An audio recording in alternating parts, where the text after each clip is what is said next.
All right. Hey. Hey. Welcome, everyone.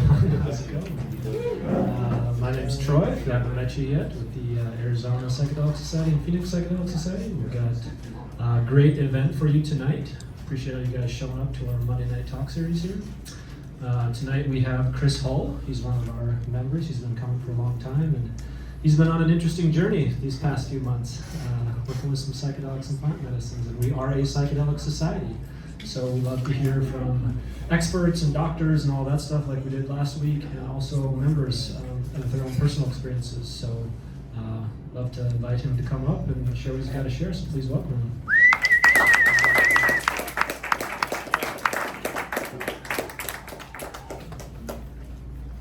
Thanks, Troy. Appreciate it. It's an honor to be up here. As Troy said, I've been coming to these for quite some time, and I've really gotten a ton of value out of the stories, the talks, the messages that I've heard on that side of the stage. So I share the following story, keeping in mind the holographic nature of consciousness and the law of correspondence. And I believe that by putting this out there, that everybody can learn something. There's going to be something that everybody can unlock in their own story. And by putting this out there into the collective, there's pieces of individual stories that can help the collective, and vice versa. And it's been an incredible journey for me over the last 20 plus years in this space. And as Troy kind of alluded to, I recently had a journey that really went to the next level. It really went above and beyond, and it broke through every expectation that I had and everything that I had experienced in the past. And it kind of made me a re-believer in how powerful these substances can be, and the way that they can transform us at the individual and collective level. So I'm going to start with a quote that a friend sent me maybe about 15 years ago. So some of you out there that I've talked to outside of this space know that I'm pretty into outdoor sports, do a lot of mountain biking, camping, hiking, but rock climbing in particular is something that has been a big part of my life for a long, long time. And one of my climbing friends sent me this quote, and it's about mountaineering, which is the art of climbing the really high peaks. And he sent it to me and a group of my climbing friends, and I remember thinking it was a really beautiful quote, and it was a good quote about mountaineering, but I was immediately taken to something else. And I'll give you a hint, it's why we're all here tonight. You can't stay on the summit forever. You have to come back down again. So why bother in the first place? Just this. One ascends, one sees. One descends, one sees no longer. One has seen. There is an art of conducting oneself in the lower regions by what one has seen higher up. When one can no longer see, one can at least still know. Amen. 9 weeks ago, I found myself cross-legged in a patch of bare desert outside of Joshua Tree National Park in California. It was night 3 of consecutive ayahuasca journeys. I had barely slept the entire time. I was physically exhausted, and I was realizing that I was way more exhausted mentally. On top of that, the temperature was dropping precipitously. It got to the point where I was wondering at what point can one die or actually be harmed from being so tired.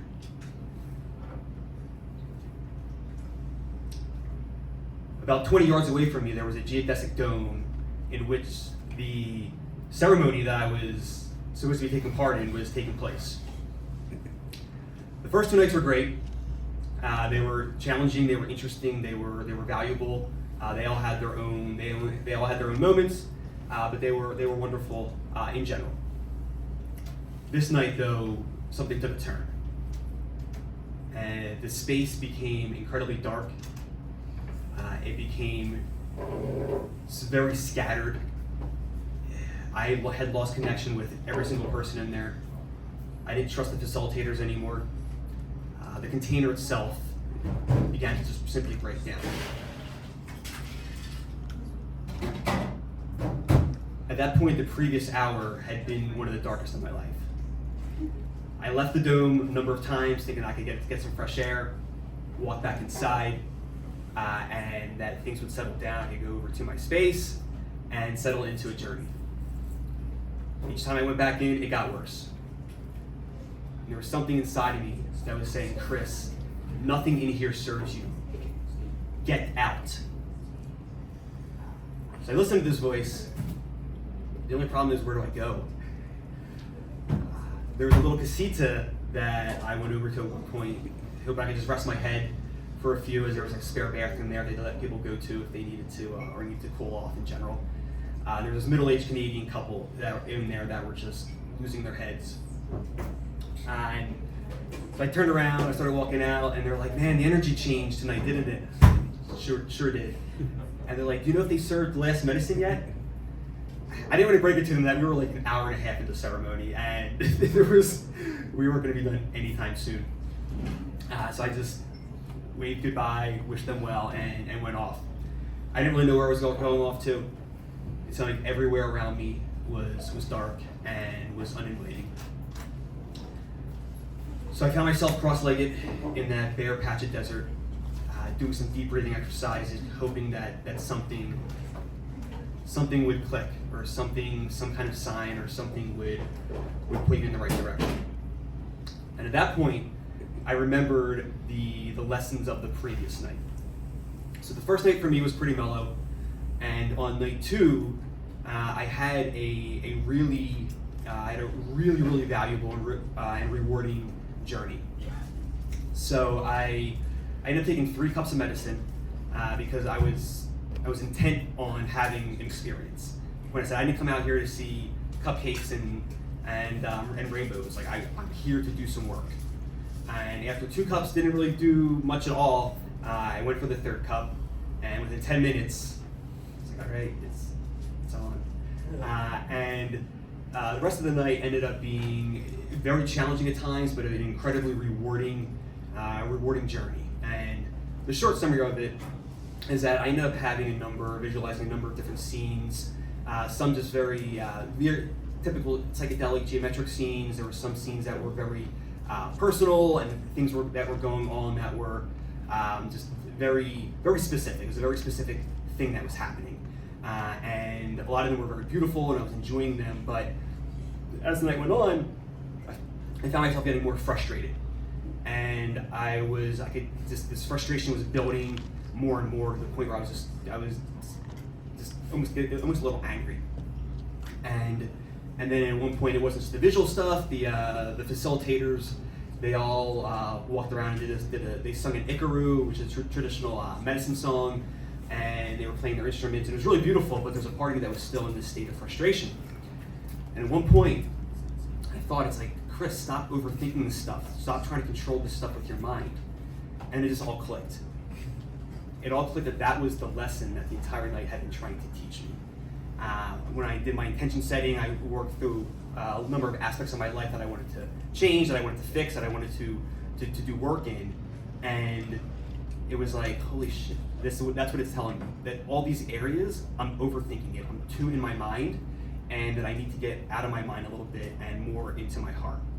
And as soon as I said that, or thought it, or whatever, like, I don't know what happened, but like bells went off, or there was like some kind of like definitive like, yes, you're right, that is correct. And it was a really, really powerful moment for me. And there's a lot more to it. The night was, that night actually was kind of halfway over at that point, because I got really deep into medicine, and it took a while for it to run through me. But and even that lesson, I'm still integrating that lesson. Still, I'm still learning more about it. And at first, I was like, hey, it's a great message, but I also didn't come here just for a Hallmark greeting card, like live from the heart. And I've really been deepening into it, and even understanding a lot of the science, and really just learning about heart-mind cohesion, and ways to have them connect and have them working together. It's a lot more than just an idea, but even in that moment, I knew there was something really valuable to it. So I come back to night 3, and I'm struggling. I'm in a really, really bad place, and I'm sitting there, and I said, Chris, you've done it this time. You finally pushed the envelope a little too far, and I said, hold on. Let's go back to night 2. Let's go back to that lesson. I said, I reached into my heart and I said, there's something here for me. There's something valuable. There's a way out of this, and I'm going to find it. And then I said, I got an idea. So I went back inside. And as soon as I went inside, it was just this darkness, just every cell of my body. So I went and grabbed my sleeping bag and a blanket, and I think my water bottle. I just went right back outside. And I looked around, and there was this little ditch on this hill, about 25, 30 yards from the dome. And I was like, that's my spot. That's where I'm making my stand. So I went over there, got into the sleeping bag, wrapped myself in my blanket, laid my head back, and I was so tired and I was so worn out, and I was at the end of my rope and I had no other options. And I had this sense to myself, Chris, just surrender. And in that moment, I was able to surrender more than I ever had in my life. And as I laid back, I looked up, and I was greeted with the most beautiful thing I'd ever seen in my life. The sky was as crystal clear as it could possibly be. The moon was the first quarter moon, so it was just the one half, and it was tilted up as if it was cradling something. And there was these scattered the stars were scattered into such this really, really beautiful view. There's a 360-degree view of where I was. That moment, the most beautiful thing ever. Just this beam of light, just traveled from my head all the way to my my toes, just cleansing me of so much stuck energy, so much pain, and just so much of that which just didn't serve me anymore. And it was the most beautiful thing I've ever experienced. And that pretty much went on for about 2 hours. The beam, there wasn't necessarily the beam, but the entire scene for those next 2 hours was beyond anything that I could have asked for, could have even imagined was possible. The sense of lightness and clarity and purity that I just marinated in for those next 2 hours was beyond anything that I knew was possible. And it was something. By the end of it, when I finally got back to bed, eventually hours later, I just ended up pounding my bed in just celebration. It was just saying thank you over and over and over again for how beautiful that it ended up being. And there's obviously a lot more to the lessons and even to the story and to some of the visions in that time period. But there was something that just it went beyond anything again that I could have possibly asked for. So part of the reason I tell this is I believe that there is a Joshua tree out there for everybody.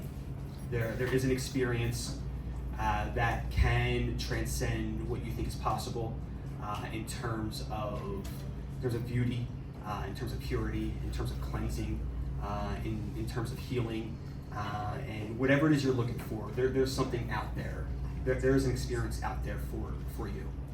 And so I'm going to talk a little bit about in a few about how it all came to me, how I got there, and how I crafted the experiences. As I took a step back, I realized a lot of the way that I prepared for it really made a huge impact in the ability for that to happen. It wasn't just I didn't just go take a medicine, passively sit there and something happened. There's a lot of what went on beforehand was absolutely instrumental in the experience itself. So again, by sharing this, I'm certain that there's something in there, maybe something in the story directly or indirectly that unlocks something for everybody out there. Maybe it's something I say, maybe it's something that I experience, maybe it's one of my lessons, but maybe it's something else that maybe it's something that I say that clicks something else for you, or something else that you've been thinking about or struggling with or interested in or trying. So yeah. And again, it's almost hard to even compartmentalize it or just condense it into a few minutes, but it's something that I'll take with me forever. So how did I get there? How did I get here? So I've been interested in the numinous, kind of transcendent spirituality, for lack of a better term, for a long time, ever since I was young. I grew up in the Catholic Church, and I went to church. My parents took me to church every Sunday, and I was one of the few kids that I wasn't like, oh, I'm being drugged there. Something about it didn't bother me, and to some degree, I actually there's some parts of it that I enjoyed. I enjoyed the aesthetics, I enjoyed the ritual, and I enjoyed listening to the stories and trying to tease out if there was some valuable information there, or if there was something worthwhile, something useful. And yeah, it was the only framework I knew at that point in my life. So I didn't try to just fight back just because. I tried to actually get something out of it. As I got older though, some of that faded, and I started to ask some questions, and I kind of lost some of the faith or the belief I had in some of the kind of the structure of it, for sure. And then my late teens happened, and for one, I lost my dad pretty suddenly, and then not long after I went to college. I went from a really small Catholic school to one of the biggest universities in the country. So there's obviously a lot of changes that happened there. And at some point over the next few months, I said, you know what? I'm leaving this structure. I've lost enough. I started having enough questions, and I kind of lost enough faith in the overall paradigm of it that I was like, I remember making a very distinctive decision that I was going to be leaving. I was like, I'm going to leave the church. I'm leaving this structure, and if I come back, my faith or whatever will be better, will be stronger. But if not, then it means I've found something else. So I did that, and one of the things that I found that happened is that as the framework that I had been so accustomed to crumbled around me, what I had been cultivating inside, that spirit I had been cultivating inside, remained untouched. And if anything, it grew stronger. So I was like, all right, there's something here. There's something to this path I'm on that makes sense and is working. So yeah, at that point, I was a freshman. I was a clean-cut business major, planning on being a CEO of a big business at some point, and a few years later, I had hair down to my shoulders. I was a vegetarian philosophy major. So there was a lot of experimentation that took place over those couple of years. At the very end of my freshman year, I did mushrooms for the first time. It was just like a half of an eighth, so it wasn't much. And me and my friends, we just walked around campus, went to like the aquarium and looked at the fish, and just kind of walked around, hung out. It wasn't anything profound, but there was something there to it for me that I knew there was something valuable. At the beginning of the next year, my sophomore year, we were being at a party, and I was talking to some guy I didn't know, and he just happened to mention that he had an ounce of mushrooms, and I was like, cool, so how much do I owe you? I don't even know if he told me he was selling them. I was like, I want them all. And he's like, okay. So we went down, I vividly remember walking to the ATM and just getting out whatever I owed him for this ounce of mushrooms. And then the exploration kind of started in full force. Had over the next few months had some weird experiences, had some good experiences, had some experiences that just weren't very good. I highly recommend not eating a lot of mushrooms after you've been drinking for a while. Not a good idea. Sometimes the lesson is simply just don't do this again ever. And as I continued on, I knew that there was better ways to do it, but a lot of times you just didn't know. At that point, you just didn't know any better. So you try to learn things, try to make some better decisions. And then the beginning of the next year, one of my neighbors who I was really good friends with, at one point she's like, "Hey Chris," and she's from the area. She's like, "There's this little camp spot, this mountain by town that we're going to. Me and somebody else are going to eat some mushrooms there this Saturday night. Do you want to go?" And I was like, absolutely. So we went and did that, and it was just an absolutely incredibly beautiful night. It was central Pennsylvania in October, mid-October. So this is really crisp and cool fall night, and the sky was clear, and we all ate like maybe about 3 grams. I went into our own space, but I remember just laying there, and the trees are just waving above me, just silhouetted up behind this completely blank, this beautifully clear sky, and it was one of the most beautiful moments of my life. Up until 3 months ago, on certain days, if you asked me what was the most important psychedelic journey of my life, on some days I would have said that one. It was that beautiful, and all these waves of understanding of it. Chris, everything is going to be okay in the long run. You, people you care about, love, it will be okay. And it was just incredibly beautiful. And at that point, it was really important for me to have that experience at that point. Because again, I had all these other ones that were good and weird and interesting and sometimes great for periods of time, but having something like that really, really made a huge impact on me, and really made me believe and just reinforce that there is something really valuable in these substances, and to kind of keep going on this journey. So the next couple of years, there's some number of more experiences. Some along the same lines, some good, some better, some not as good, not as notable. Then I graduated college. And about 6 months after I graduated college, I got a phone call from the police department. And as soon as they called, I knew what was up. They're like, yeah, Chris, so there's a warrant out for your arrest. I'm just like, sweet. So it turned out that somebody that I had been friends, so 6 months before that, somebody that I had been friends with, he came up over the summer for a big party weekend, and he asked me if I could get him an eighth of weed. So he was my friend, so I said yes.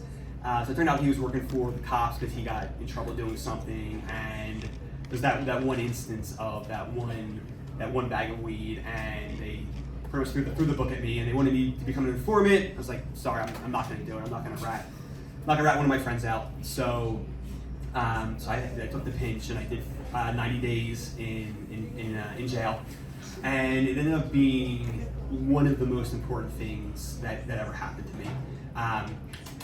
And I'm preaching to the choir, but a kind of crazy story from the first week. So I had work release, so I was allowed to go and take a bus and go work a job, and then take the bus back at night and just sleep there at night on the weekends. But the paperwork was messed up, and during the first week, I was in with the general population. And there was one night where the only thing you could do for recreation is like this little basketball court. So I went out there and I was shooting around basketball, and the door opens and this guy walks through, and I was like, I know who that is. That's the guy that's on trial right now for stabbing somebody 97 times. So I was like, cool. And so we shot around, we played basketball for a little bit, and I don't know what got into me, but I was making like every shot. And I was like, I don't know why, but I'm really psyched that it's happening now while I'm playing basketball with this guy that's on trial for stabbing somebody 97 times. And he actually got convicted that week when I was in there, which was kind of also wild. But there was something about him. It was a very human moment. It was a very humanizing moment. Actually, I still look his name up sometimes because something about that moment, even as weird as it was, kind of touched me in a way. But it also became incredibly important to me, that entire experience, because I met somebody in there that became one of the most important people in my entire life. This guy was about 20 years older than me, and after a couple nights of being in there, when I was finally in the right area, we started talking about psychedelics. And he'd been in this space for a long time, like back in the day, and he had a wealth of knowledge. So we're actually having really intelligent conversations about these substances. And I started getting books shipped in there about either psychedelics or psychedelic adjacent substances, like whether it's Graham Hancock's book about supernatural, like all the cave paintings and from 10,000+ years ago, and their similarities to the plant medicines. Jeremy Narby has this book, DNA, something about DMA and I'm missing the name, but and he goes and he travels and he goes and spends time with a lot of tribes in the Amazon and how they use plant medicines to understand kind of our biology and the nature of reality that we didn't find out until like hundreds of years later. Rick Strassman's DMT, the spirit molecule. So it was really important to me just because I was learning things that became really, it kind of changed my mindset. It really gave me kind of a framework to understand these things, and not just from a couple things I read on the internet and just from my own, just kind of half-intentional exploration that I was doing at the time. And also, again, I made a lifelong friend. I mean, this guy was the first when I talked to after I had my recent ayahuasca journey. He was the first person I had a conversation with. So overall, it ended up being a really, really powerful moment in my life. As crappy as it seemed at the beginning, it ended up being something that was just really important in my whole journey. So the next handful of years, I had a number of really, really, really incredible journeys. I had some challenging journeys. some really insightful journeys, and I would be up here for a long time. I was to tell even a fraction of the stories, but I really got in. I tried to get more intentional, and I spent time with a lot of different people in a lot of different places in a lot of different areas, and learned a lot. And started to experiment with different medicines and again in different ways, play with set and setting a little bit more. And it was, again, there's just so much to learn, and there was so much learning that came through in that time period for me. So I'm going to fast forward to when I moved out to Phoenix about 5 or 6 years ago, and 6 years ago. And at that point, I really wanted to take the next step. And about a year later, I was on Meetup, and it's like, oh, there's a Phoenix Psychedelic Society. That's cool. So I came to not the very first meeting that they had when Kate started it, way back when, but I think the second meeting. So I was coming to these back then at the very beginning, and right away I was meeting people that had more knowledge and were a lot deeper into the scene, had a lot more understanding, just even knew different modalities. And I got on a newsletter or some kind of email sign up, and the next night I went to my first breathwork ceremony, which I found to be very, very valuable. And if you've never done breathwork, I highly recommend breathwork as a great adjacent modality to these substances. And you can have very similar experiences there that you can have in this type of environment. I know at the beginning you're like, really, with my breath? The truth is you can, absolutely. So I was doing that, and I started doing breathwork regularly. And then later that year, I did my first couple actual ceremonies, like true ceremonies, in this space with people that I had met kind of through the group, through the network. The first one was with Bufo, and it was incredible. I mean, there's a reason why the term ineffable exists, because it's Bufo is Bufo. And then a little over a month later, I had my first mushroom ceremony. And I was excited, it's a ceremony, it's gonna be awesome. And within 30 minutes, the whole thing was kind of weird. Like the guy that was hosting it, like 5 minutes before the ceremony started, he like bailed. He was like, "Sorry guys, I'm out." He's like, "Wait, what?" He's like, "Yeah, I'm gonna go lay in the bathtub with my crystals." So like, this is odd. What's going on? So the ceremony starts, and within like 30 minutes, this one woman just goes completely off the edge, like talking in tongues, telling us we're all dead, and just like all kinds of crazy stuff. And I'm like, screw this ceremony stuff. I'm going back to my concerts and music festivals. But it actually ended up being a really, really important night for me because of how dark it got. And facilitators were like tending to her all night, and at one point the music went off, so it was like just quiet other than that. And I was able to really, really have a really, really valuable, did some really valuable inner work. I was really like had this staring contest with like, I don't know, it was my shadow or a darker piece of me for a couple hours at one point. And eventually, I eventually just asked this really dark entity that I had been facing off with. I said, "Would you like a cup of tea?" Something I had heard from a meditation teacher once as something that's a really valuable tool to use if you're in a dark place, if you're having a really difficult time, just having trouble with something in your life, just offering whatever it is that's your hurdle, offering a cup of tea, acknowledging it, and just treating it like that can have a really powerful effect. And in that moment, this entity, I could just see it. It just completely lost. It lost its power. It had like this like grin. It had like this Joker type face, and like the grin just like turned upside down into a frown. I just like literally saw like the pressure leave it. And being able to see the nature of this thing that I thought was evil and I thought was dark as something that was hollow internally was really, really powerful for me, and it's something that I've kept ever since. And I've actually gone back to that very moment many times since then. So there's that, and that was again, it was an important step for me, appreciating the ceremonial context. And again, even though it was tough and there was some challenges to it, there was something about it that ended up being incredibly valuable. Again, and I was okay. I get it. It was tough, but being able to do that in that environment that was still a strong enough container to kind of do that work was definitely something that was new to me, and it was very and it really struck a chord with me pretty deeply. So a few years go by. I had a couple other experiences, but not too many. And I had there's a few bigger experiences that were really valuable, really important. And then last year comes around, and at the beginning of last year, I had this inkling to get more, to get a little deeper back into the journeying.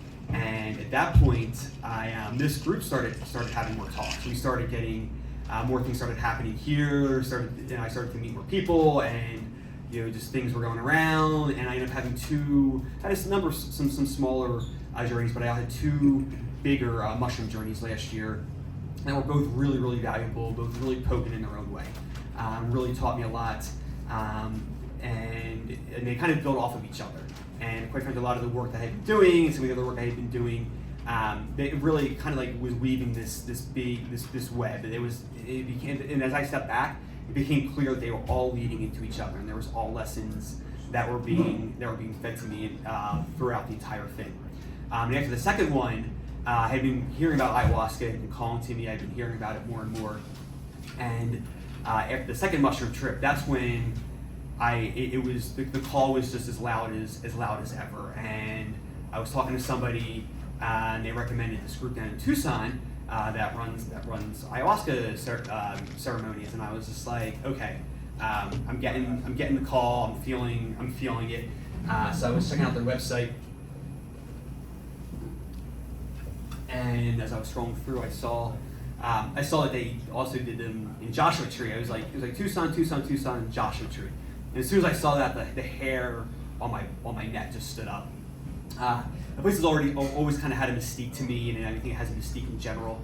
I had been there one other time, and I actually was on a rock climbing trip, and me and my friend got lost, and we thought we were going to spend the night, and tears were shed, not by me, but it was really, really kind of wild night. But it was, even as soon as it ended, I was just so thankful to be in such a beautiful, beautiful place. So the Joshua Tree itself had always held this really power to me, this mystique to me. So I knew that I wanted to do it, and I knew that it was time, and I knew that since they were going to be having ceremonies there in a place like that, I had to call. There was almost no doubt that it was where this should happen for me. I'd always kind of had this idea that it should happen overseas. I should fly to Peru or somewhere like that. And I was actually talking to somebody that's been in the space for a while. And he said, there's value to that, and there's nothing wrong with that. But I, meaning him, has been hearing that the medicine wants to get out of the jungle. So it has a message and it has lessons, and it doesn't need to get kept in the jungle. It's more than happy to spread its message outside of it. And even hearing that kind of gave me okay, that gave me permission in a way to not have to force myself to fly Central or South America just to have this experience. So as it got closer, so the year, so once January hit, then I started to try to find an actual date, and the next Joshua Tree ones were in March, and I said that's when it's going to happen. So it was actually, there was a couple of weeks where I was a little on edge, and I was still like, all right, do I really want to do this? Am I really going to do this? And then there was one night where I was thinking about it. I was really deep in this, getting a little doubt. And I opened up my computer, the pictures. I was just cleaning out some old pictures on my computer, and where did it go to? And right to Joshua Tree. And I was like, all right. And I've only been there once. I've had 6 pictures there, the thousands that I have. The next day, I was doing the same thing. I was like, am I really ready to pull the trigger? And I was in the sauna at the place where I do cold plunge and sauna and all. And I stepped out. I had been thinking about it, really giving myself grief about it. Are you really, really ready? And there's a screen above the cold plunge where they show nature videos a lot of times to get people to calm down when you're sitting in hypothermic water. And I looked up at it, and what is it? It's Joshua Tree. I was like, all right. I get it. I'm doing it. So I signed up, and it was about 2 months beforehand. So that's how I got to that point. And once I was in, there still may have been a little bit of lingering doubts, but once I was in, I knew I wanted to do it. I knew it was going to happen. All right, so now we're going to talk a little bit about how I prepared for the actual journey. And I find that these pieces of the experience can be the most interesting. They can be They can be the most rewarding, and they can often have the most valuable lessons, kind of the periphery, how you prepare for it, and later how you deal with, how you integrate it or how you deal with it afterwards. Obviously, the journeys themselves can be incredible. That's why they have so much, so much energy, there's so much talk. There is it is what it is. The experience is valuable in and of itself. We wouldn't be here, and the entire history of these things wouldn't be what it is without the actual journey. But I really find when you look around the edges, there's so much value to be learned and to be taken out of what happens with the way that you treat them, the way that you treat yourselves, the way that you show up, and the way that you deal with them afterwards. I heard this really beautiful quote earlier in the year. I think it was before I had started. It may have even been last year at some point, but it said, "Your ceremony doesn't begin when you consume a substance. It consumes when you decide that you're going to take a substance, if not sooner." So in some ways, you're always preparing. If you're planning on going on a journey at some point in the near future, you're preparing right now. Maybe this isn't as pertinent as a month, a week, or whatever beforehand, but you're preparing right now. Maybe you're listening to me and trying to get something valuable out of what I say. Maybe you're thinking about if you need to go to the bathroom. Maybe you're thinking about work tomorrow or something. It's all, I'm a firm believer that how you do anything is how you do everything. So the way that the intention that you bring to your life at all times, it's going to impact everything that you do moving forward. And that's certainly true of big experiences that you take part in. So there's obviously some things that you can do to further the preparation. But it's important in my mind, it's really important to keep that in mind, that you're always in some ways preparing for whatever's to come. And there's things that you can ramp up, there's certain things that you can do to make it a little bit more, to certain things to make it more powerful, but at the same time, you're always preparing. You're always in that stage of getting ready for what's next. And especially if it's something that is as potent and as powerful as a medicine journey. So to me, in terms of the actual preparation, there's a couple main areas, and the first one is the mental preparation, and I find this one to just be so important. And in some ways, this is set. Whenever people talk about set and setting, oftentimes we think more so about the setting, about the place, and you might be like, okay, I'm in a good mindset. My mindset it is what it is. I'm good. Maybe I'm calm, whatever it is. But there's levels to this game, and the more energy that you put, and the more effort, and the more intention that you can put into working on your mindset, the more valuable of an experience that you're going to end up having. If you just simply show up, you can have a good experience, you can have a valuable experience, but if you really want to have something that breaks through and that goes to the next level, you have to really be in a really good mindset to be able to, for it to happen, and for you to be able to understand it, and to be able to really take it in and try to process it. If you're not in that, then it's just going to be a good story. It's going to be something that passes through. It's going to be something that you may remember down the road, but it's not going to be something that can really truly transform your life. So in my mind, the desired state is you want to be in a state of you want to be receptive. You want your mind to be able to be in a state of receptivity, to be able to truly receive everything that is happening to you.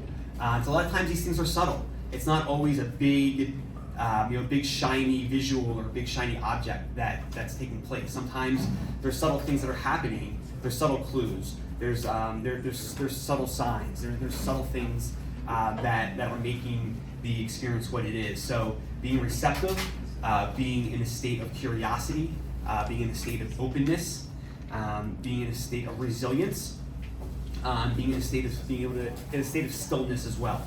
These things are all important because these journeys can be long, and they're almost always going to be challenging in some way, shape, or form. Sometimes it's just the fatigue. Sometimes it's people around you. It's the darkness. Sometimes something comes up that is challenging to you. But whatever it is, there's going to be challenges, and it's important that you can get through them. If you can't, that's when things can get really challenging. So really crafting this mental state is so important if you're really going to go into a really, really deep journey. So another thing that I found really important is something that I made a point that in a way that I wanted to show up was I said I want to be an active participant in this. I want to be ready that when I walk up there and take the medicine, ready to be an active participant. And the opposite of that is thinking, okay, I'm just going to take a medicine and I'm just going to lay there and something's going to happen and I'm going to get all these lessons. If you can show up as an active participant, you're much more likely to have the kind of experience that you want to have or that you're capable of having. And by active participant, I mean you want to be ready to give to the effort. Even if you're laying there, you can still give to it. You can give to it in your mind, you can give to it in your energy, and the medicine is going to become a feedback loop. Again, if you're just passive, you're just laying there like, okay, this is happening, it's happening to me, and then you're selling the experience short. If you can truly show up, ready to be active, then you're going to be able to get a lot more out of the experience. And kind of on that note too, another term that actually Ron Interpreter used, so I don't know if anybody was here, but he was the very first speaker that we had this year. He used a term called meeting the medicine. And I thought it was something that really struck with me. Because again, it kind of goes along with being an active participant. But if you can show up, if you can say, I am here to the medicine, if you can walk up to it and really present yourself to it, you're much more likely to have an experience that really gets you to where you need to be. Again, the opposite of that would be just like, okay, I'm kind of showing up. I kind of want to have this. I can take something's gonna happen. But if you can truly show up and meet the medicine and say, hey, I'm here. I put energy into this. I put energy into myself. I put intention into myself, and this is how I'm showing up. The medicine is gonna reciprocate. The medicine is gonna show up for you as well if you show up for the medicine. So I think it's something else that it's really important to be able to cultivate that kind of state of being if you want to have an experience that really goes to the next level, that really really enables you to transform your life in some way, shape, or form. So how do you do that? A couple of the things that I've found to do is so meditation can be wonderful. I know that can be a dirty word for some people, or some people just don't like it. But at the very least, if you can do some meditation, you need to do it through an app, it can be really wonderful. But at the very least, find some stillness in your day. Spend some time just being still, just turning off the TV or the music or whatever, the computer or whatever it is, and just spending some time being still. Because you're going to be still. You're going to need to be still. You're going to need to find some stillness during the experience. If you can't, it's going to be hard. It's going to be hard to really have a next level type experience if you can't find any kind of stillness in your body or in your mind. So in some way, shape, or form, practice some stillness. You need to take some time out of your day. You need to just get quiet, just get away from people, and just truly be still. Something else that I found really valuable is really watching the kind of input that you have in your life, and whether it's news, whether it's social media, whatever else it is. Those things can be valuable, and I'm not saying that they're not valuable, but a lot of them they're meant to get you fired up. They're meant to take your energy. They're meant to take your attention.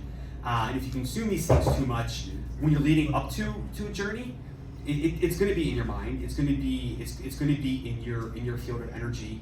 And I really recommend, at least for a week or two, to really stepping back from that and really just trying to cultivate a little bit of a disconnection from those things. The more you can do that, and the more that you truly come into the experience from a state that's a little bit more at peace and more calm, it's going to make it so much easier for you to actually be in that state of receptivity so that you can take in everything that the medicine is providing you. You don't have to do it forever, but I think that if you do it, you might realize that maybe I'm not missing as much as I thought I would. Again, I'm not saying these things are bad. I'm not saying I don't consume some of these things, but by really stepping back from things like that, or certain people in your life, maybe if you've got good people in your life, if they can be very triggering, if they can be very just if they're a lot to handle, if they have a very very high energy, there's nothing wrong with taking care of yourself and saying I'm gonna just not hang out with that person for a week or two or whatever it is, Because again, how you show up is how you show up, and it really makes a huge difference how you show up mentally and energetically. And if somebody, again, if they're an important person in your life, if they have a negative effect on your energy, well, that's going to affect your experience. And again, if you really want to have a next level experience, then it's really important that you take care of that part of yourself. All right, there's other things, like there's the physical side of things. Something like sleep is kind of almost self-explanatory. The more well-rested you are, you're going to be in a good place. And food. I think food is something that's really interesting, because so my big journey was with ayahuasca, and there's some certain guidelines that they have. There's no food that are like so bad that you're going to like die. But there's certain foods that they really recommend not eating, not consuming. Some of it is for the energy, some of it is for the way that it impacts your body. There's something called tyramine, which I think it's an amino acid that develops in foods when they're aged. And if you have that when you're on ayahuasca, it can increase blood pressure, and I think it can cause headaches. There's some other things that they really recommend not having, like meat. There's some other things as well, but there's also a lot of ambiguity around it. But I think that even if you're doing other substances, I think this is something that gets overlooked a lot. Even if you're having like a psilocybin journey or something, if you can watch the food that you're eating leading up to it, you're going to end up in a better place. And I'm somebody that eats a lot of foods that aren't really recommended on, when you're getting ready for these kinds of experiences. But I do believe that there is a big value in really watching your diet in a week, 2 weeks leading up to these things. Because food is energy. We're energy. So the kind of energy that you eat, that you consume, is going to impact your energy. And again, if you really want to have an experience that really goes to the next level, then it's worth it to spend some time really just working on yourself. And even if it's a sacrifice, and some of the foods that I was eating, I did not find them terribly tasty. It was quite bland. Quite frankly, I didn't even feel that great. Some of the things, like my stomach, was in psych on some of the things I was eating, but it was what I was told to do. I said, you know what, I'm just going to do it. I'm gonna follow this for a few weeks, and I know that when I show up, I'm gonna be in a good place, and I'm gonna be there physically and energetically, and that's what happened. And again, some of these things you can think about at scale. If I had a 3-day journey, if you're having a 1-night journey, you don't need to prepare quite as long. Maybe you're going for 10 days. And some of these things, again, they don't have to happen. It doesn't have to always be. So I took like 2 weeks off a lot of the foods. You can always just do, if it's a shorter one, you can do a week. Or you can do a few days if you really think that's going to be better for you. But I really do think there's value in really taking these things seriously. Again, you don't always have to do them. But if you put that energy in and make some sacrifice and really think about yourself and the way that you're presenting yourself to the ceremony in a more serious way, the medicine is going to respond. So I think it's really valuable to think about that. Really, no matter what kind of journey you're going on, it may not be as important with some other medicines, but I think there's always value to really taking care of your body, thinking about your body, and the kind of energy that you have and that you want to step into a ceremony with. And talk about for a minute about intention setting as well. Intention setting is an interesting thing in this space, because a lot of times people will say, well, the medicine doesn't care. It's going to give you the lessons that it wants to anyway. It's going to teach you what it wants to teach you. It's going to show you what it wants to show you. And the truth is, there's some truth to that, absolutely. But I also think that there's a really great value in intention setting still, even if it's not going to come up in the journey. I think there's something really valuable about intention setting. So for me, I did some really deep intention setting, and I said beforehand, I want this to be a success even before I step into the medicine. What I mean by that is I was able to really go through different aspects of my life, where I was at, where I wanted to be, where some gaps were, some things that I thought I could improve, and was hoping to get some answers or some lessons from the medicine. But I knew that even by doing that exercise, I had already answered some of the questions. At one point I said, what do I think the medicine would say? Okay, I've got this thing that I'm trying to work on in my life. What do I think the medicine will say? And there were some things like, it could very well say that. So even if it doesn't come up, I was already finding things that were valuable. I was already unlocking and unraveling things that were going to help me post ceremony, even if these things didn't come up in the ceremony. So that's something that I found really valuable about intention setting. And I also think that if you're gonna do intention setting, the deeper that you get, and if you can truly embody your intentions, and if they're thorough, if they come from a place of authenticity, and if they come from a place that's really well thought out, and if you really embody it, the medicine will respond. Maybe not directly, maybe sometimes it's indirectly, but the medicine will respond. There'll be at least hints or lessons or clues. Even if there's not an outright answer, it may not be like, you should do this with your life. There's going to be clues and there's going to be hints. Again, it may not be the biggest part of your journey, but there's going to be feedback there. It's going to come through in some way, shape, or form. So I really think that intention setting, again, even if the medicine's going to do whatever it wants to with you, it can be a very, very valuable practice, either directly or indirectly. So. So I really think that intention setting, again, the deeper you do it, if you really want to go to the next level, and if you really show up, really embodying that, the medicine will respond in some way, shape, or form. You may have to look for it a little bit or think about it, but it's going to be there. All right, so I want to talk now a little bit about afterwards, about the integration phase. Again, integration is another term that I think that. It was like, once you've been in the space for a little bit and you've heard it so many times, like, yeah, I know how to integrate, just maybe rest for a little bit, maybe go through some stuff. And it's something that, again, it's hard to understate how valuable integrating these journeys can be and these experiences can be. Because if you don't truly integrate it, if you don't truly put time and energy in trying to understand it, if you don't really put care into your body, in your mind, in your spirit, in the days, the weeks, the months afterwards, then it's just going to be a story. This is going to be that one time when that happened. And again, there's value to that, and I have some of those for sure in my past. But if you really want to have a next level experience that really goes beyond and really transforms your life, then you really have to take care of that time after the journey's over. The direct time. There's short, there's medium, and there's long. And if you're not able to do that, then it's either you're going to have some struggles, or again, it's just going to disappear. It's just going to fall through the cracks, and one day you're like, that one time I went to Joshua Tree, I had a good time. And that's not what I want. And again, if you really want that experience, then you really have to put some time into it. And again, I think that this is part of the most exciting part of it. I'll be honest, it's been 9 weeks since I've had my journey, and I still have freaking lessons coming in almost every day. It's like there's times when I'm like, yo, can we chill a little bit? Can we chill with the lessons? Like, it's the potency with which my life has had. Ever since then, it's kind of wild, and it's kind of amazing that things are still coming through. This web of knowledge and understanding about myself and my place in the world and where I'm going, it continues to grow every single day. And part of that is because I've been able to maintain some of this mindset that I'm going to get to in a second. But again, if you don't do that, then some of these things are just going to fall away. They're just going to fall into cracks and become something that just happened one time. And it's going to be really hard to have true transformation.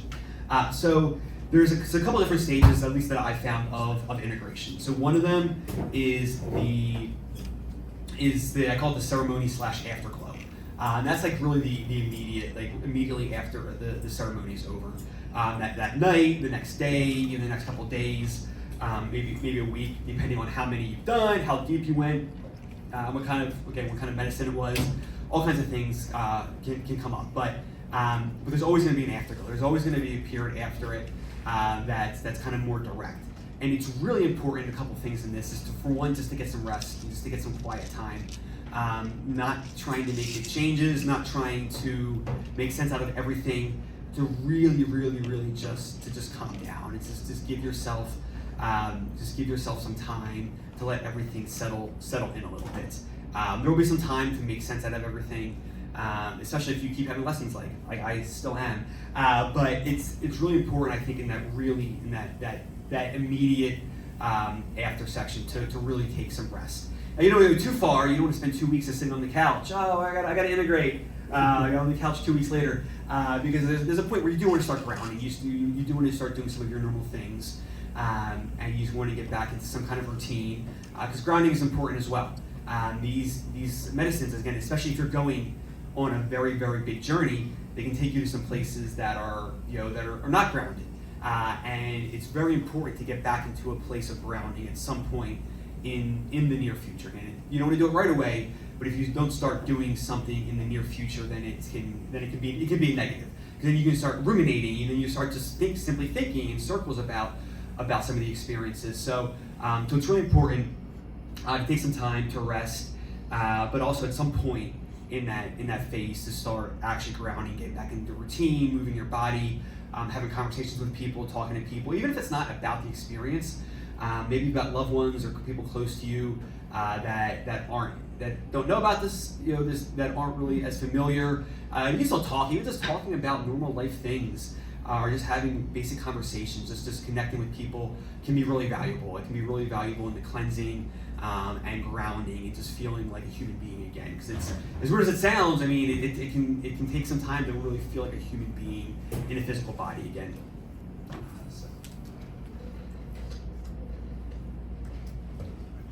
All right, so the other one of the bigger kind of phases, and some of these kind of always overlap, and a really important thing to do is the reflection / meaning making stage. So at this point, and when it comes up for you, it can be different for when this starts, when you do this, and how you do it can obviously always be different. But it's important to reflect and also try to make sense of it, and try to figure out where the lessons are. And what this actually means for you in the short term of your life, in the medium term, in the big picture of your life. What really happened. So part of it is going to be you just thinking through it. I think things like journaling can be excellent. Writing things out. Maybe even if you're artistic, doing some kind of art, just kind of doing something to kind of express some of the things that you felt physically, or some of the things you saw, some of the things you thought that were around you.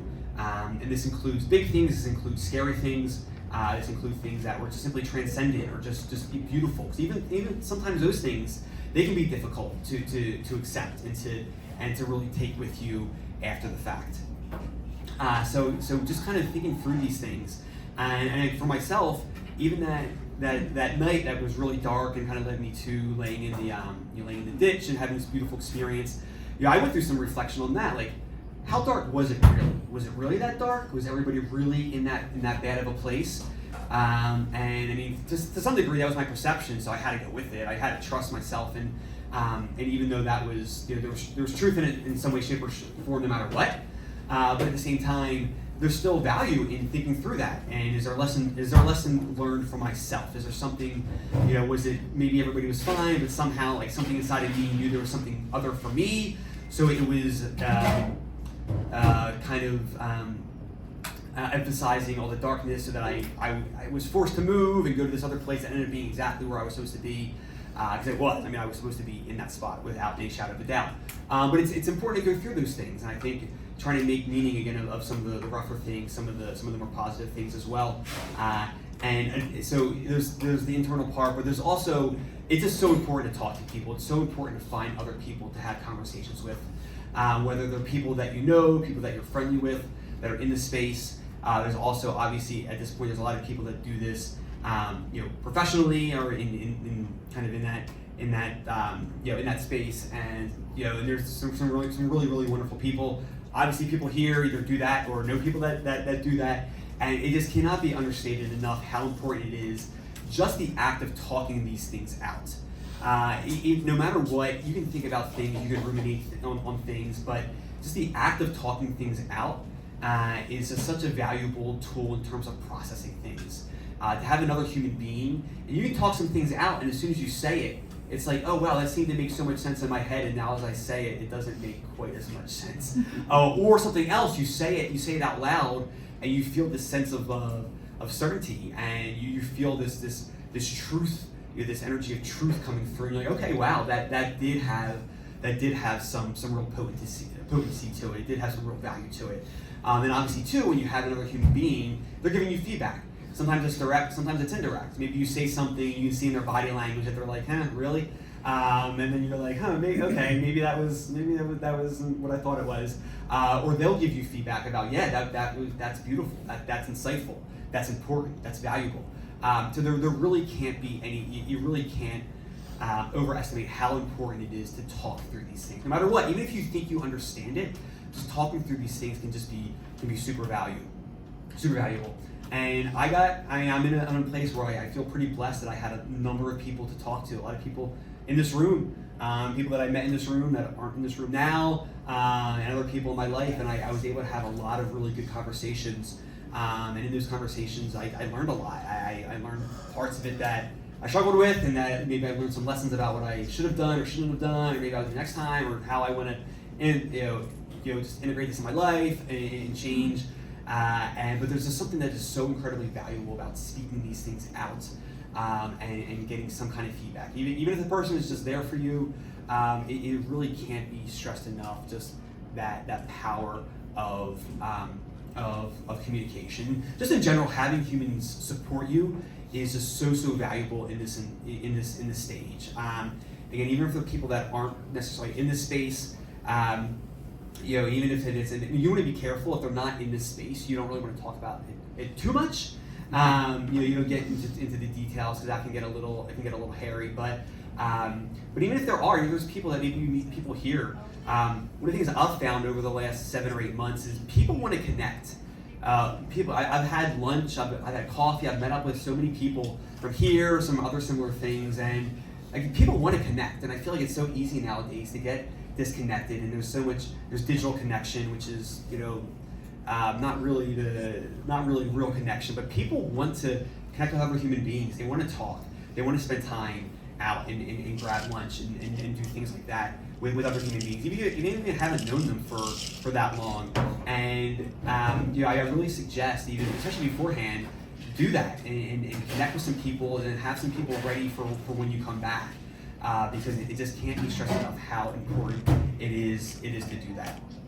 I guess one of the other things that I think I might have skipped over this, but I think that it's just so important in this stage to maintain that mindset that I mentioned that you want to try to have in the actual experience. I talked about receptivity. I talked about being curious. I talked about openness and spaciousness of the mind. When you're in a really profound experience, having that kind of mindset is going to make it so much easier to understand and to see what's happening. But the same thing is true for afterwards. If you can maintain that for the days and weeks and months afterwards, that's, again, like I kind of mentioned, I'm still getting things. I'm still having lessons that are coming through to me. I'm still finding things that are making a big impact in my life. And if you're not able to maintain that, if you kind of shut your mind off, if you kind of like, oh, it's over, and if you ground too much, oh, I'm going to just get back into my old habits, it's possible. There's story upon stories upon stories of people that have had beautiful moments and life just went back to normal. Everything went back to normal, because it takes work. You have to keep putting in the work in if you really want to transform your life. And then, again, the mindset is one of the most important pieces of that. The way that you think, the way that you approach things, and the curiosity that you have, because then you can see, oh wow, that happened. Oh wow, that was a message. A couple weeks ago, I went to yoga class. And I came out of yoga class, and I was unlocking my bike. And this random guy just walks off the street, like literally just off the street, walks right up to me and just punches me right in the face. Just left hook right across and just punches me right in the face. And I was like, what? Did that just happen? And as soon as he just walked away. He just walked away. It was one of the wilder things that's happened in a while. And a few minutes later, I kind of calmed down and I was like, I swear this is part of my journey still. Like, this is part of the medicine. Like, there's something about this. It was like, it awoken up something inside of me that needed to be woken up. It like set some kind of energy forth, and I had to be like, okay, there's some kind of lesson in this. Like, this doesn't just happen. Like, people doesn't walk off the street and just punch me in the face. Like, there's something about the entire thing. I was like, this is meant to happen to me right now. And there's some kind of lesson in this for me. And even if technically there's not, by doing that, you're still learning lessons, and I've been able to learn so many things about myself and about where I'm going over these last 9 weeks by maintaining that state, that mental state throughout. Because again, these things they will keep giving you lessons if you want to keep getting lessons, and I can't stress enough how valuable this space is, the after space. If you don't take care of it, then again, it's going to slip through the cracks. It'll be a good story. Yeah, you might talk about bits and pieces, but if you can really maintain that mindset and that intention, then these things will keep delivering, and they'll deliver for a while for you if you really want them to. So, yeah, and I guess that last piece, I called that kind of third section, the return to normalcy. You got the afterglow, you've got the reflection and the meaning making, and then you've got the return to normalcy. I use normalcy in quotes because again, if you do this right, and if you really have a really proper journey, then normal's not normal. It's going to be different. Your life is going to be different, and it's going to be transformed in a way. But you're still going to be doing normal things, and you're going to be doing your job and spending time with the people around you, and do whatever it is in your life that you're doing. And again, I find it so important to be able to, again, if you really want the experience that is possible, then you have to have something to come back to. You have to have something that reminds you of it, or that enables you to, when things are rough, when you're sitting in traffic, somebody pisses you off, somebody punches you in the face, whatever it happens to be. If you have something that you can hang on to, that's going to keep you in that mindset, bring you, even if it's just briefly, it's going to be so valuable into making this something that lasts for a long time, and that can continue to kind of create that elevated state of living that these medicines are capable of.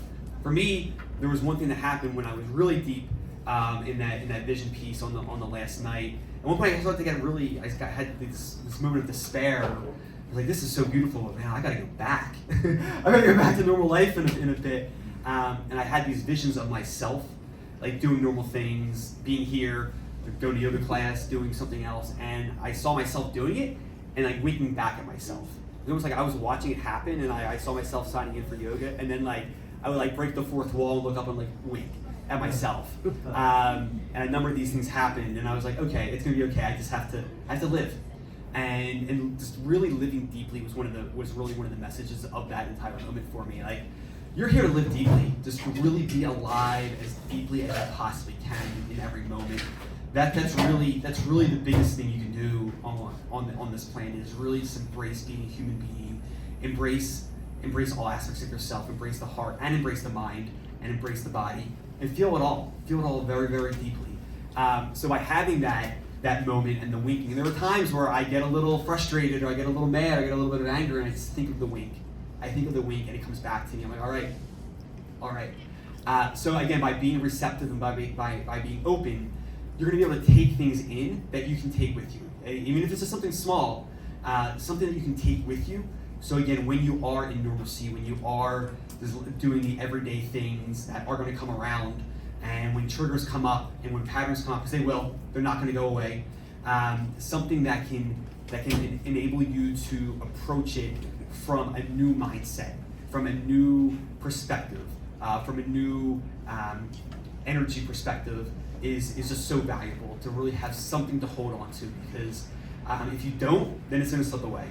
And I believe that when done properly, these things can really be long-lasting and can really catalyze the change that we need at the collective level, and certainly at the individual level as well. So I believe in these substances, I believe in these medicines, and I believe that as we continue to grow and continue to evolve in the way that we treat them and the way that we work with them, then I believe that there's hope for us and hope for the future. So yeah, that's my.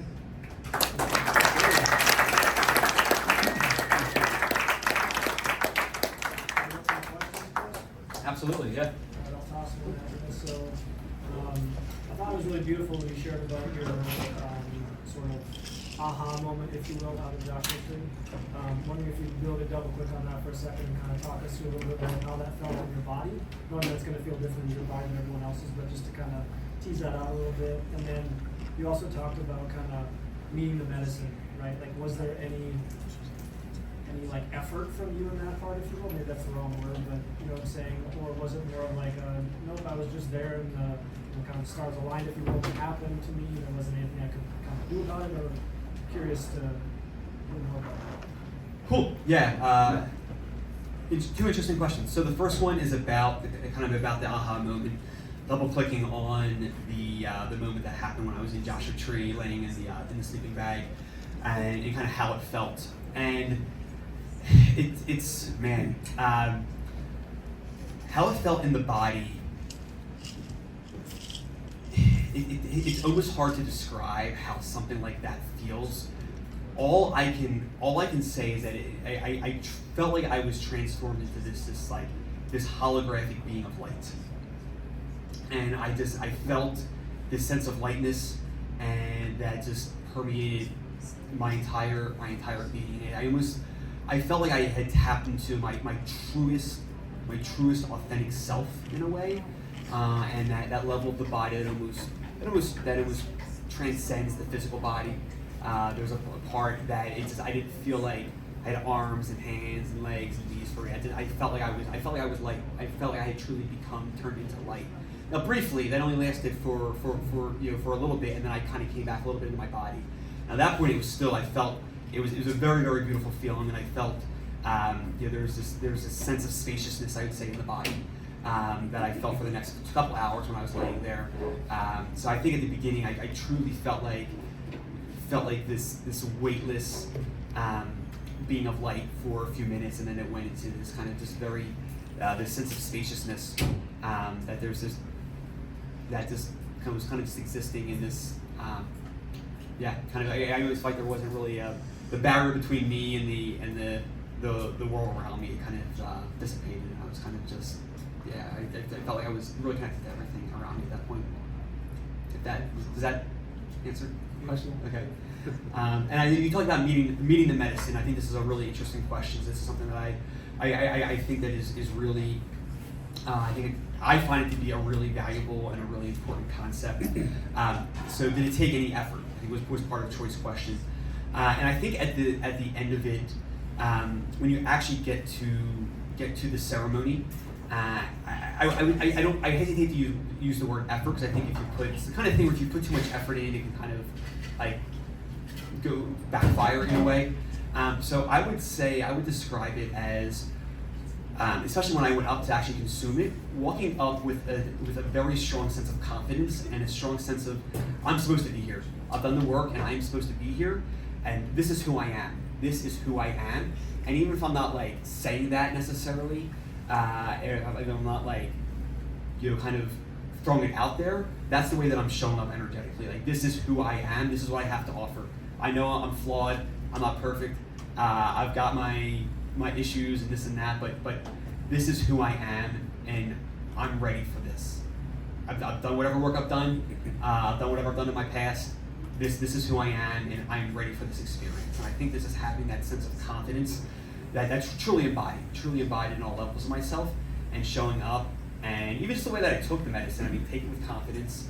I say this, had this like little mini prayer, I would hold up to my heart, and then I held it in a certain way, but just kind of doing it ritualistically, and just do it with confidence and the sense of here I am, that's how I would describe it. Cool.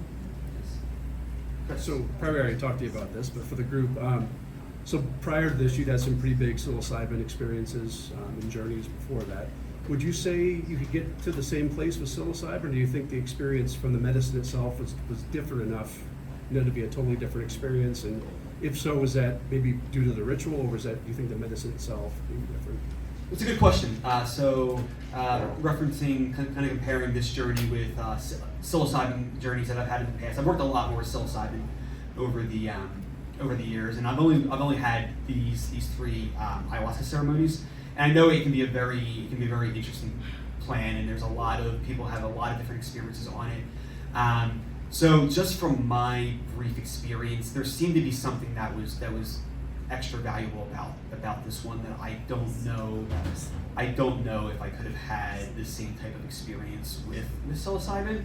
I found it to be something very interactive with this medicine and with the journey that I went on, where a lot more, even when I described it. The second night, where I had all these things were happening, and I had to kind of like unravel it as it was going. Even the whole weekend, there were things that happened the next morning. I always left after the night too, because I was like, man, I'm tired, I'm exhausted. I had a beautiful night, I had this great lesson. Maybe it's time to leave. And at one point, I actually said that, you know, what could really happen tonight? I had a really great night too. Like, what could happen on night 3 to top night 2? As Grandmother Ayahuasca's laughing back in the background, and I was like, maybe I'll just have like I think a small dose tonight. But I had to take some of the lessons and kind of how I implemented it to make the decision to stay the third night. So it was like almost like this, and I've never had anything like that on psilocybin. I mean, it might be possible, and again, but it seemed like there was something that was a little bit more interactive and something almost like a little deeper that was going on. That's what I experienced on the ayahuasca journey. So, yeah, I mean, I'm sure there's, again, I certainly had profound experiences, but I found it to be a little bit different. Does that answer your question? Yeah. Cool. So, you know, I always looked at integration like in 3 parts. Like when you come out, like you said, there's the afterglow. So, integration for me starts when you ground yourself back into reality and into your body, and you know, kind of look back on what you've been through. Then you have to interpret what you've just encountered, you know, and try to make a little bit of sense of it. And then the third part is implementing those lessons into your normal life, into your everyday life, to make them last, right? And that's integration. So for me, I'm hearing you tell me of all these lessons you're getting.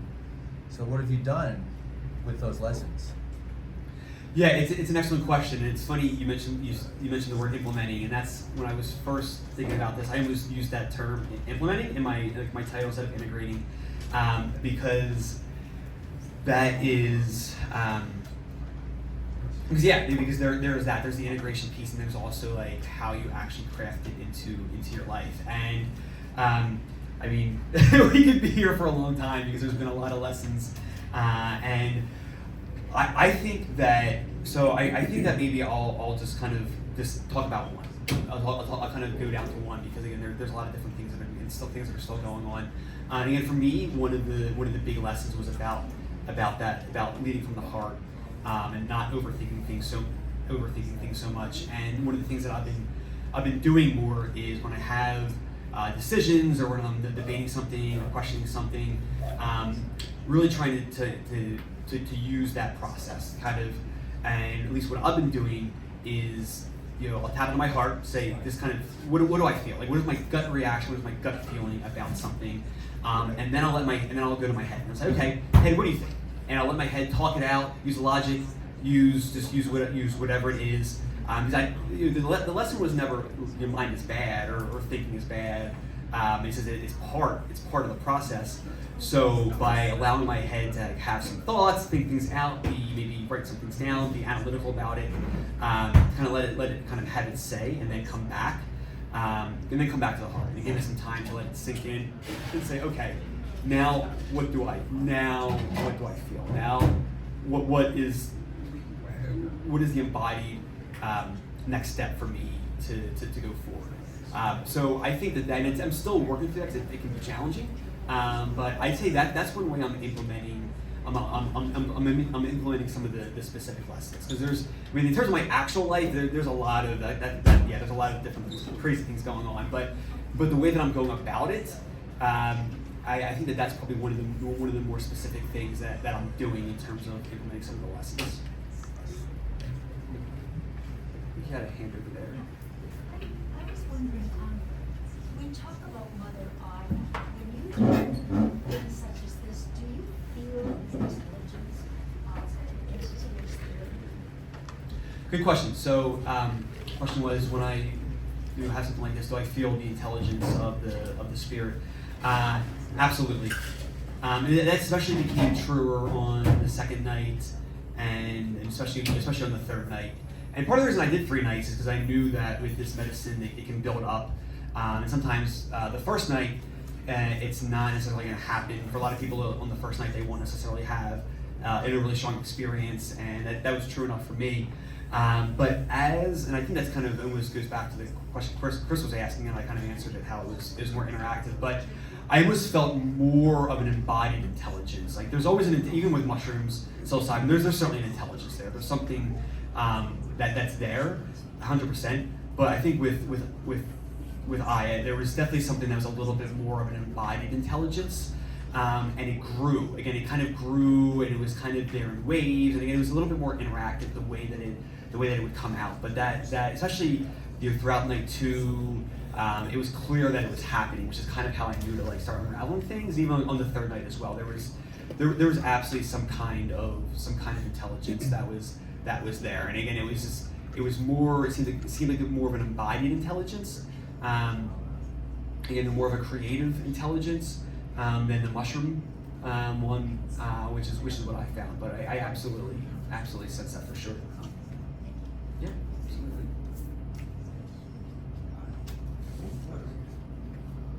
This, how do you pronounce it? Sounds like ayahuasca. Ayahuasca. Yes.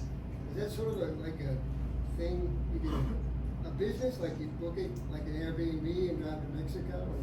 Is that how it works? There are organizations where you can book it. I mean, there are ways to book it, and I mean it's somewhat like that. I mean, it's a little bit more complicated, but yeah, I mean, you can book it. You can do multiple nights. You can do short periods, long periods, and there's. It's usually at like a kind of a special. It's usually not like at an Airbnb, but there can be places. But yeah. But there are places where there'll be a kind of a special place, and sometimes there are Airbnbs nearby where you stay somewhere and you go to like it's either like a Mallorca, I think is the name, or like a dome where I did it, or sometimes it's outside. But yeah, I mean there are ways to book it. There are organizations, and in Mexico there's a number now. There's a few in the U.S. as well. I think a few weeks ago there was a big legal case was won. There was a victory in a big legal case with one of the ones that's based actually I think around Phoenix, correct? So there's going to be more and more legal ones in the United States. Mexico wanted like dibs on it or something. More Costa Rican political. Correct. Yeah. So all Central America and South America, there's plenty of places right now that just has a different. Did someone, a friend of yours or something, say like you should do this ayahuasca thing? It was great. I've been hearing about it for a while, and I knew that I had known that I had wanted to do it, but had been calling more and more to me. I wanted to wait until I really had a strong calling for it. I didn't want it to be like, I heard it's great, I'll go ahead and do it. I wanted to really be a strong calling. And towards the end of last year is when that happened, and a friend recommended this place to me that I ended up doing it through. So it was kind of a combination of both of those things happening. 3 nights minimum, right? You can do it just one. You can just do it one night. From what you said. I think for the first time, I think a 3 night. I recommend doing at least 3 nights because they build up, and it's not 3 separate things. It's one long ceremony, and it really the energy, the lessons, the power of it really built up over the 3 nights. So I really recommend doing 3 nights. If you skipped the 3rd night, you would have missed the best. Absolutely, yeah, absolutely. I thought about it for a minute, but I didn't. You know why 3 is so profound? Why is that? Same reason when you go on safari. You don't want to be the 3rd guy in line. Because you walk single file, first guy wakes up the snake, second guy pisses him off, third guy gets bit every time. So that's what happened here. You woke it up and you pissed it off, and then it taught you a lesson. There we go. There we go. I like it. All right. What's up, Chris?